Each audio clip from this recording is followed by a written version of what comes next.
Offer me money. Offer me power. I don't care. Tech entrepreneur billionaire Elon Musk కొత్తగా రాజకీయ party పెడతాను అని చెప్పి అంటున్నాడు. ట్విట్టర్లో అడిగాడు, అమెరికాలో కొత్త రాజకీయ పార్టీ పెట్టడానికి ఇది సరైన సమయమేనా? ఎందుకోసం ఈ పార్టీ అంటే which actually represents the 80% in the middle అన్నాడు. అంటే ప్రస్తుతం ఉన్న రిపబ్లికన్ పార్టీ, డెమోక్రటిక్ పార్టీ, ఈ రెండు పార్టీలు కాదనుకునేటువంటి 80% మంది ప్రజల కోసం అని. అంటే 80% అవును ఇది సరైన సమయం అన్నారు. 75 మిలియన్స్ చూశారట ఈ ట్వీట్ని, ఇలాన్ మస్క్ ట్వీట్ని. దీనికి 2,05,000 లైక్స్ కూడా ఉన్నాయి.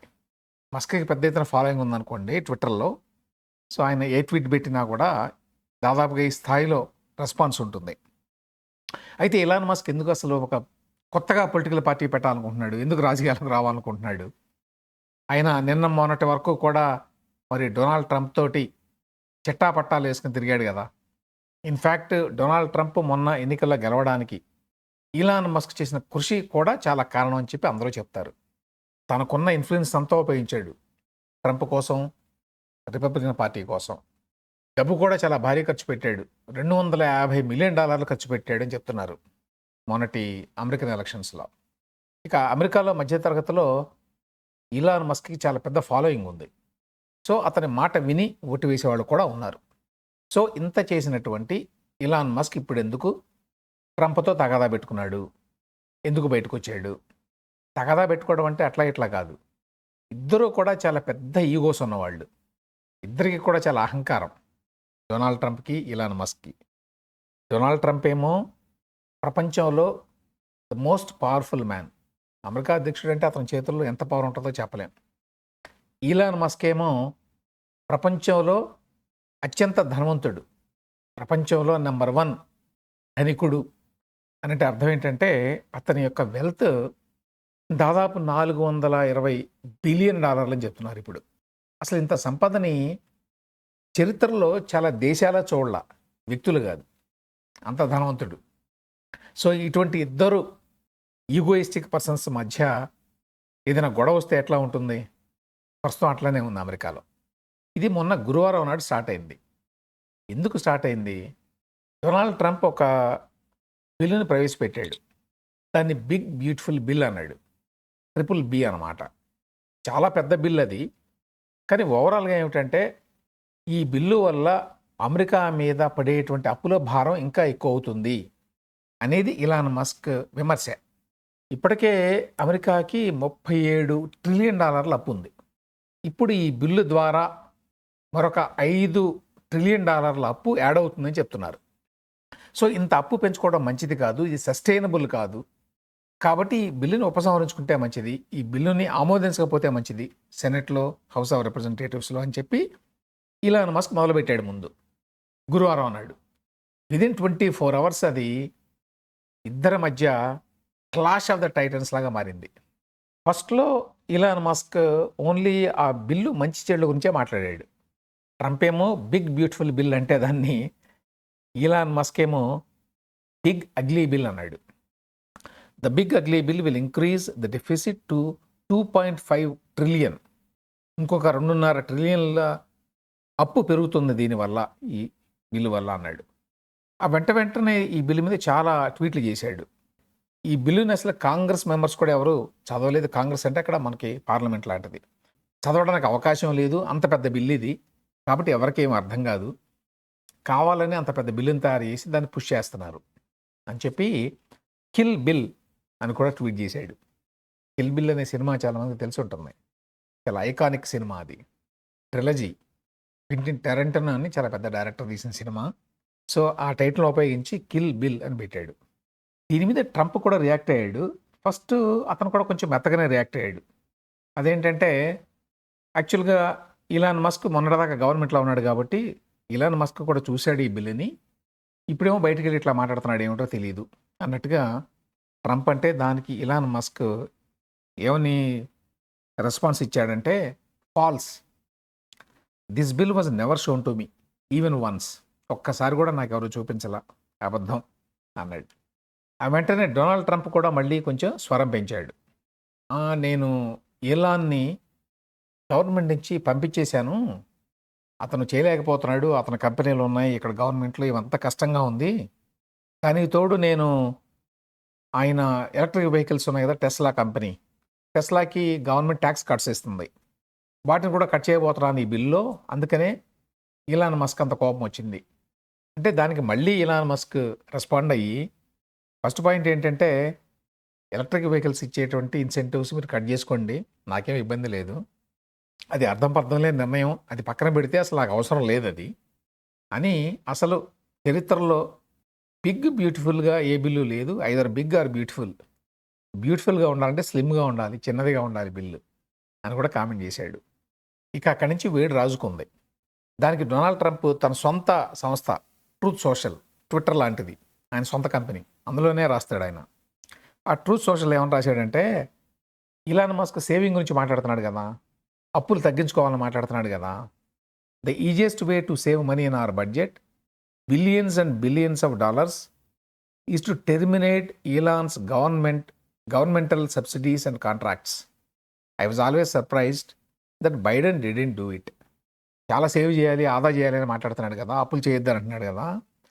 మనం billions and billions of dollars save చేయడానికి చాలా సులభమైన మార్గం ఏంటంటే ఇలాన్ మస్క్ కంపెనీలకి చాలా గవర్నమెంట్ కాంట్రాక్ట్స్ ఉన్నాయి.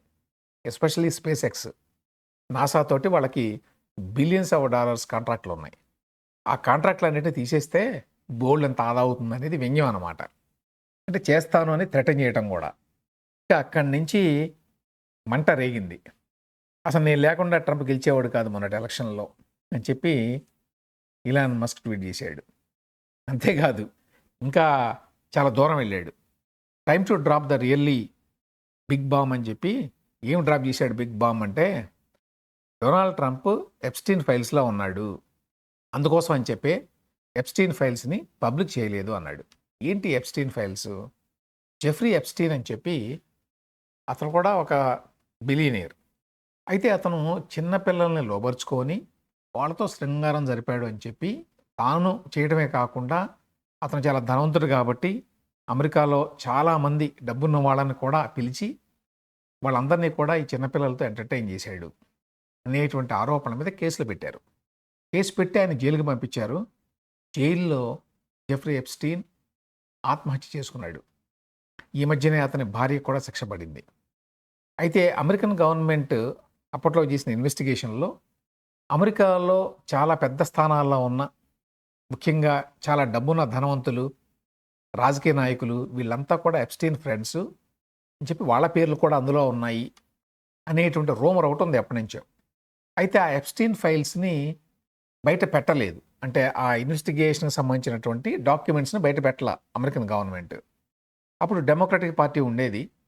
వాళ్ళు బయట పెట్టలేదు, మేము వస్తే బయట పెడతాం అని మాట్లాడుతూ ఉండేవాడు ట్రంప్ అంతకుముందు. కానీ అధికారంలోకి వచ్చిన తర్వాత కూడా ఏమీ బయట పెట్టాల అందులో ఇంపార్టెంట్ డాక్యుమెంట్స్ని. దాని మీద మాట్లాడుతున్నాడు ఇప్పుడు ఇలాన్ మస్క్. ఇది చాలా పెద్ద ఎలిగేషన్. అంటే ట్రంప్ కూడా చిన్నపిల్లలతోటి వ్యభిచారం చేయించినటువంటి జెఫ్రీ ఎప్స్టీన్ మిత్రుడు కాబట్టి అతనికి కూడా ఇందులో భాగస్వామ్యం ఉండుంటుంది అని ఇంప్లై చేస్తున్నాడు అనమాట. అని చాలా పెద్ద బాంబు వేశాడు. ఈ మొత్తం to and fro between Trump and Elon Musk ఇది అమెరికాలో మంటలు రాజేసింది. పొలిటికల్ సర్కిల్స్లో, బిజినెస్ సర్కిల్స్లో కూడా. ఎందుకంటే ఎప్పుడైతే ట్రంప్ ఈ మాట అన్నాడో, థ్రెటన్ చేశాడో కాంట్రాక్ట్లన్నీ కూడా రద్దు చేసేస్తాను ఇలాన్ మస్క్ అని, ఆ వెంటనే ఇలాన్ మస్క్ చెందిన టెస్లా కంపెనీ షేర్లు పడిపోయినాయి. 14% ఒక్క రోజులోనే పడిపోయింది. దానివల్ల 140 నుంచి 150 బిలియన్ డాలర్ల సంపద కొట్టుకుపోయిందట. ఎంత ఈ 140 బిలియన్ డాలర్లు అంటే కంపారిజన్ కోసం భారతదేశంలో థర్డ్ బిగ్గెస్ట్ మార్కెట్ క్యాపిటలైజేషన్ ఉన్న కంపెనీ టీసీఎస్. ఆ టీసీఎస్ మార్కెట్ క్యాపిటలైజేషను 140 కోట్లట. 140-150 మధ్యలో ఉంటుంది. ఒక్క రోజులో ఇలాన్ మస్క్ పోగొట్టుకున్న సంపత్తో సమానం అది. అంటే ఏ స్థాయిలో ఉంటుందో చూడండి అతని గేమ్. ఎప్పుడైతే డొనాల్డ్ ట్రంప్ అట్లా బెదిరించాడో ఇలాన్ మస్క్ కంపెనీలకు ఉన్న గవర్నమెంట్ కాంట్రాక్ట్లు అన్నింటినీ రద్దు చేస్తామని, ఆ వెంటనే అంత పడిపోయింది. ఆ తర్వాత మళ్ళీ గత 2 రోజులుగా కోలుకుందనుకోండి కొంతవరకు. సో, ఇప్పుడు అమెరికాలో ఇద్దరు టైటన్స్, ఒకళ్ళు పొలిటికల్ పవర్ ఉన్నవాళ్ళు, వెరీ పాపులర్ డొనాల్డ్ ట్రంప్. ఇంకో వైపున ఇలాన్ మస్క్, ప్రపంచంలోనే నంబర్ 1 ఆంత్రప్రెన్యూర్. వీళ్ళిద్దరి మధ్య జరుగుతున్నటువంటి ఈ ఘర్షణ అమెరికాని ఎటువైపు తీసుకెళ్తుంది అనేది ఎవరికి అర్థం కావట్లా. ఫర్ ఎగ్జాంపుల్ అమెరికాలో నాసా అని ఉంది, national aeronautics and space administration, మనకి ఇస్రో లాగా. సో ఈ నాసా మొత్తం ఈ స్పేస్ మిషన్స్ అన్నీ కండక్ట్ చేస్తూ ఉంటుంది. ఎప్పుడైతే ఇలాన్ మస్క్ స్పేస్ ఎక్స్ పెట్టాడో, స్పేస్ ఎక్స్ ఇప్పుడు స్పేస్ని డామినేట్ చేస్తుంది. అంతరిక్షానికి సంబంధించిన అన్ని ప్రయోగాల్లో కూడా చాలా ముందుంది space X. NASA government agency కదా, వెనకబడింది. ఒక private company, rocket company Elon Musk పెట్టింది.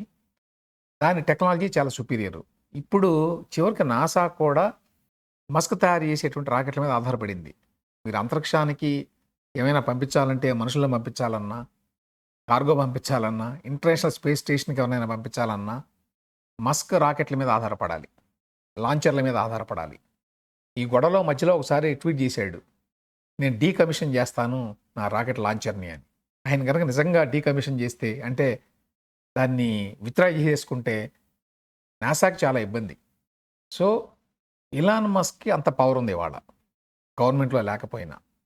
సో డొనాల్డ్ ట్రంప్ ఏం చేస్తాడు, నిజంగానే కక్ష తీర్చుకోవడానికి ప్రయత్నిస్తాడా, ఇలాన్ మస్క్ కంపెనీల మీద ఆంక్షలు విధిస్తాడా? గవర్నమెంట్ తలుచుకుంటే ఇండియాలో లాగానే అమెరికాలో కూడా ఆంక్షలు విధించవచ్చు. చాలా ఇప్పటికే చాలా ఇన్వెస్టిగేషన్స్ ఉన్నాయి ఇలాన్ మస్క్ కంపెనీల మీద. టెస్లా మీద ఇన్వెస్టిగేషన్ ఉంది, ఆయన ట్విట్టర్ కొన్నాడు కదా, ఆ కొనుగోలు మీద ఒక ఇన్వెస్టిగేషన్ ఏదో నడుస్తూ ఉంది. స్పేస్ ఎక్స్ మీద కూడా ఉన్నాయి. స్పేస్ ఎక్స్ లాంచ్ చేసినప్పుడల్లా పర్మిషన్లు తీసుకోవాలి గవర్నమెంట్ నుంచి. నువ్వు ఆ పర్మిషన్లు తీసుకోలేదని నోటీసులు ఇవ్వడం, ఇట్లాంటివన్నీ నడుస్తూ ఉంటాయి. న్యూరాలింక్ అని చెప్పి కొత్తగా ఒక కంపెనీ పెట్టాడు. ఆ కంపెనీ ఏంటంటే కటింగ్ ఎడ్జ్ టెక్నాలజీ హెల్త్కి సంబంధించి. ఉదాహరణకి చూపు లేని వాళ్ళకి చూపు తెప్పించడం లాంటివి, వాటిల్లో పరిశోధన చేస్తూ ఉంది. న్యూరాలింక్ అనేది వాళ్ళు చాలా ఎక్స్పెరిమెంట్స్ చేస్తున్నారు. ఈ ఎక్స్పెరిమెంట్స్ అన్నీ కూడా చేయొచ్చా లేదా అని చెప్పి American FDA, federal drug administration వాళ్ళు ఏదో నోటీసులు ఇచ్చారట ఆ మధ్య. ఇట్లాంటివన్నీ ఉన్నాయి చాలా. సో వీటిని ఉపయోగించి భారతదేశంలో ఎట్లా జరుగుతుందో, మనకు తెలిసి తెలుగు రాష్ట్రాల్లో ఎట్లా జరుగుతుందో, అట్లానే అమెరికాలో కూడా డొనాల్డ్ ట్రంప్ కనుక తలుచుకుంటే చాలా ఇబ్బంది పెట్టగలడు. ఉదాహరణకి ఈవీ ట్యాక్స్ కట్స్ అంటారు, ఎలక్ట్రిక్ వెహికల్స్కి అమెరికాలో ట్యాక్స్ కట్స్ ఉన్నాయి. ఫెడరల్ గవర్నమెంట్ ఇస్తుంది, రాష్ట్రాలు ఇస్తాయి. దానివల్ల టెస్లా నెంబర్ 1 కంపెనీ అయింది. అసలు ప్రపంచంలోనే నెంబర్ 1 కంపెనీ అయింది. ఇప్పుడు ట్యాక్స్ కట్స్ తీయబోతున్నారు కొత్త బిల్లులో ఫర్ ఎగ్జాంపుల్. దానివల్ల కొంత నష్టం జరుగుతుంది. అయితే ఇలాన్ మస్క్ ఆల్రెడీ స్టేట్మెంట్ ఇచ్చాడు, నేను కేర్ కూడా చేయను అని. నిజంగానే ఇలాన్ మస్క్కి ట్రంప్తో అసోసియేట్ అయిన దగ్గర నుంచి కూడా ఆయన కంపెనీలకి, ఆయన వ్యాపారాలకి నష్టమే కానీ లాభం రాలా. డెమోక్రాట్స్ ఏదో విమర్శించారు కానీ గతంలో తన కంపెనీకి లాభం చేసుకోవడానికి అతను ట్రంప్ వెనకబడుతున్నాడు అని చెప్పి అప్పట్లో. అప్పుడు కూడా ఇలాన్ మస్క్ చెప్పాడు, నేను కేర్ చేయను, డబ్బు కోసం కేర్ చేయను, పవర్ కోసం కేర్ చేయను, నేను ఏదైతే అనుకుంటానో ఆ ప్రిన్సిపల్ ప్రకారం వెళ్తాను అంతే అని. ఈయన ట్రంప్కి మద్దతుదారుగా మారటం, తర్వాత ట్రంప్ గవర్నమెంట్లో చేరిన తర్వాత డిపార్ట్మెంట్ ఆఫ్ గవర్నమెంట్ ఎఫిషియన్సీ అని చెప్పి పెట్టి దానికి ఈయన చీఫ్గా పెట్టారు. దానికి ఏమీ జీతం కూడా ఉండదు. అంటే నిజానికి అమెరికన్ గవర్నమెంట్ ఇలాన్ మస్క్ జీతం ఇచ్చే స్థాయి ఉండదు. ఎందుకంటే అతనే ప్రపంచంలో నెంబర్ 1 ధనవంతుడు కాబట్టి అతను ఉచితంగా చేశాడు. అది 130 రోజులు చేశాడు. మొన్న ఈ మధ్యనే బయటకు వచ్చాడు. ఆ విధంగా అసోసియేట్ అయినప్పుడు ట్రంప్కి చాలా వార్తలు చూసాం మనం. టెస్లా వెహికల్స్ మీద, టెస్లా డీలర్షిప్ల మీద అమెరికాలో దాడులు చేయటం. అంటే ట్రంప్కి ఈయన మద్దతు ఇవ్వడాన్ని ఇష్టపడని వాళ్ళు ఎక్కువ మంది డెమోక్రటిక్ పార్టీ మద్దతుదారులు అనుకోండి. కానీ అది ఒక దశలో హింసాకాండ కింద మారింది. అంతేకాదు దానివల్ల టెస్లా షేర్లు కూడా పతనం అయినాయి. అప్పుడు కూడా చాలా నష్టపడ్డాడు. అయినా కూడా అతనేమి కేర్ చేసినట్టుగా కనిపించాల. కాబట్టి ఇప్పుడు ట్రంప్ ఏదో బెదిరించాడు కాబట్టి, నీ వ్యాపారాల సంగతి ఏంటో చూస్తాను అన్నట్టుగా మాట్లాడాడు కాబట్టి ఇలాన్ మస్క్ భయపడతాడు అనుకోవడానికి లేదు. ఈ ఇద్దరూ కూడా కొంచెం క్రాక్ మనుషులు కాబట్టి ఈ ఇద్దరిని రెస్ట్రైన్ చేయడం ఎవరి తరం కాదు. అటువంటి ఇద్దరు వ్యక్తుల మధ్య అసలు గొడవ ఎట్లా వచ్చింది? మొన్న ఈ మధ్య వరకు ఒకళ్ళనొకళ్ళు చాలా ప్రేమించుకున్నారు కదా. అంటే దానికి 3, 4 కారణాలు చెప్తున్నారు. ఒక కారణం ఏంటంటే డోజ్‌కి చీఫ్‌గా ఉన్నాడు ఇలాన్ మస్క్. దాని మిషన్ ఏంటి? గవర్నమెంట్‌లో అన్నెసరీ స్పెండింగ్ చాలా ఉంది. వేస్ట్‌ఫుల్ స్పెండింగ్ ఉంది. వేస్ట్, ఫ్రాడ్, అబ్యూజ్ అన్నారు దాన్ని వాళ్ళు. సో, ఇదంతా ఈ వేస్టేజ్‌నంతా తగ్గించాలి అని చెప్పి, నేను భారీ ఎత్తున తగ్గిస్తానని చెప్పి అతను వచ్చి చాలా డిపార్ట్మెంట్స్‌కి ఫండింగ్ అంతా కట్ చేశాడు. దానివల్ల కూడా అతను అన్‌పాపులర్ అయ్యాడు. ఇన్‌ఫాక్ట్ ఆ కారణం చేత అతను ఇవాళ ఈ బిగ్ బ్యూటిఫుల్ బిల్ అని ఏదైతే ట్రంప్ ప్రవేశపెట్టాడో దాన్ని వ్యతిరేకిస్తున్నాడు. నేను అంత కష్టపడి వేస్ట్‌ఫుల్ ఎక్స్‌పెండిచర్‌ని తగ్గిస్తే మీరు మళ్ళీ ఈ బిల్లుని పెట్టి అప్పు పెంచుతున్నారు. ప్రయోజనం ఏంటి అని. అయితే డోజ్ చీఫ్‌గా అతను 130 రోజుల పాటు ఉన్నాడు. ఈ వారంలోనే అనుకుంటాను అతను వైదొలిగింది. వారం అయిందేమో అంతే. ఎందుకంటే 130 రోజుల కంటే ఎక్కువ కాలం పాటు ఒక బయట వ్యక్తి ఫెడరల్ గవర్నమెంట్‌లో అడ్వైజర్‌గా ఉండలేడు. ఉండాలి అంటే అమెరికన్ సిస్టమ్‌లో కన్ఫర్మేషన్ హియరింగ్స్ అని ఉంటాయి. అప్రూవల్ కావాలి. కాంగ్రెస్ అప్రూవల్. కాంగ్రెషనల్ కమిటీస్ ఏవో ఉంటాయి. వాళ్ళ అప్రూవల్ కావాలి. అది పెద్ద పని. అందుకని 130 రోజుల తర్వాత కావాలి అనుకుంటే మళ్ళీ ఎక్స్టెండ్ చేస్తారని చెప్పి అనుకున్నారు. చాలామంది చెప్పేది ఏంటంటే ఈలాన్ మస్క్ కంటిన్యూ కావాలి అని కోరుకున్నాడు. ఇంకొంతకాలం ఉంటే గానీ ఇక్కడ పనులు పూర్తి కావనుకున్నాడు.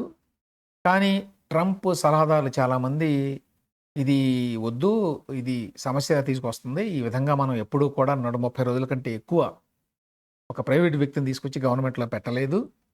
కాబట్టి ఎక్స్టెండ్ చేయొద్దు దీన్ని అని సలహా ఇచ్చారని, ఆ మేరకి ఎక్స్టెండ్ చేయడానికి ట్రంప్ ముందుకు రాలేదని, దానివల్ల ఈలాన్ మస్క్‌కి కోపం వచ్చిందని ఒక వెర్షన్.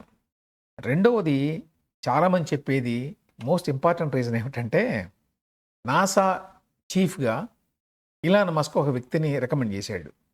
జేరెడ్ ఐజాక్మన్ అని. ఇతను కూడా బిలియనీరు. ఇతను కూడా స్పేస్‌లో కొంత అనుభవం ఉంది.